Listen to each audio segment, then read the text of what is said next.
ಕಳೆದ ಆಗಸ್ಟ್ 5ನೇ ತಾರೀಕಲ್ಲಿ ನಮ್ಮೆಲ್ಲರ ಹೆಮ್ಮೆಯ ಸಂಸ್ಥೆಯಾದ ಮೈಸೂರು ಸಕ್ಕರೆ ಕಾರ್ಖಾನೆಯ ಕಬ್ಬು ನುರಿಸ್ತಕ್ಕಂಥ ಕಾರ್ಯಕ್ರಮವನ್ನು ಪ್ರಾರಂಭ ಮಾಡಿದ್ವಿ. ನಮ್ಮ ಉಸ್ತುವಾರಿ ಸಚಿವರು, ಸಕ್ಕರೆ ಸಚಿವರು ಎಲ್ಲರೂ ಕೂಡ ಸೇರಿ ಈ ಒಂದು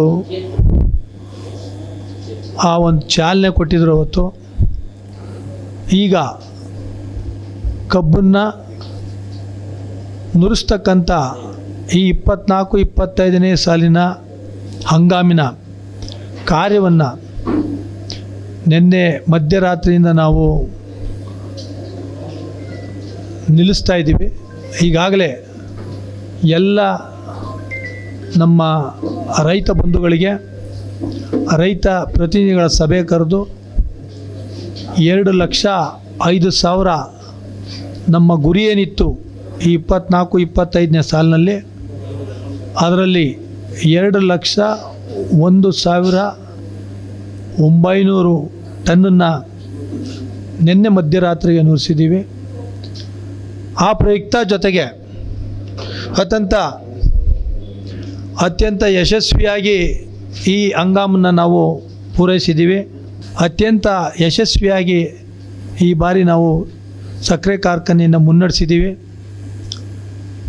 ಬಹುಶಃ ಇತ್ತೀಚಿನ ವರ್ಷಗಳಲ್ಲಿ ನಮ್ಮ ಜನಪ್ರಿಯ ಮುಖ್ಯಮಂತ್ರಿಗಳಾದ ಸನ್ಮಾನ್ಯ ಸಿದ್ದರಾಮಯ್ಯನವರು, ನಮ್ಮ ಉಪಮುಖ್ಯಮಂತ್ರಿಗಳಾದ ಡಿ.ಕೆ. ಶಿವಕುಮಾರ್ ಅವರ ಹಾರೈಕೆಯಿಂದ ಮತ್ತು 23-24ನೇ ಸಾಲಿನಲ್ಲಿ ಅವರು ಕೊಟ್ಟಂಥ ಆರ್ಥಿಕ ನೆರವನ್ನು ನಾವು ಸದುಪಯೋಗಪಡಿಸ್ಕೊಂಡು 24-25ನೇ ಸಾಲಿನಲ್ಲಿ ಕಳೆದ 20 ವರ್ಷಗಳಿಂದ 2005-2006ರಿಂದ ಸುಮಾರು 649 ಕೋಟಿ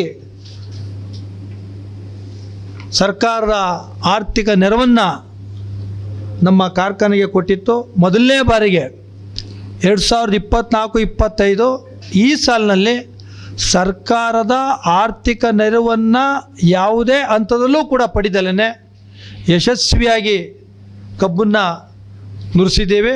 ಭಾಳ ಮುಖ್ಯವಾಗಿ ಅಕ್ಕಪಕ್ಕದ ಖಾಸಗಿ ಕಾರ್ಖಾನೆಗಳಿಗಿಂತ ಹೆಚ್ಚಿನ ರೀತಿಯಲ್ಲಿ 1,74,000 ಟನ್ ಕಬ್ಬಿಗೆ ಇವತ್ತಿಗೆ ಸೇರ್ಕೊಂಡಂಗೆ ಈಗಾಗಲೇ ನಾವು ಪಾವತಿಯನ್ನು ಮಾಡಿದ್ದೀವಿ. ಯಾವುದೇ ಖಾಸಗಿ ಕಾರ್ಖಾನೆಗಳಿಗಿಂತ ಮುಂಚೆಲೇ ರೈತ ಬಂಧುಗಳಿಗೆ ಅವರ ಹಣವನ್ನು ಕೊಡೋದ್ರ ಮೂಲಕ ನಾವು ಮಾದರಿಯಾಗಿದ್ದೀವಿ.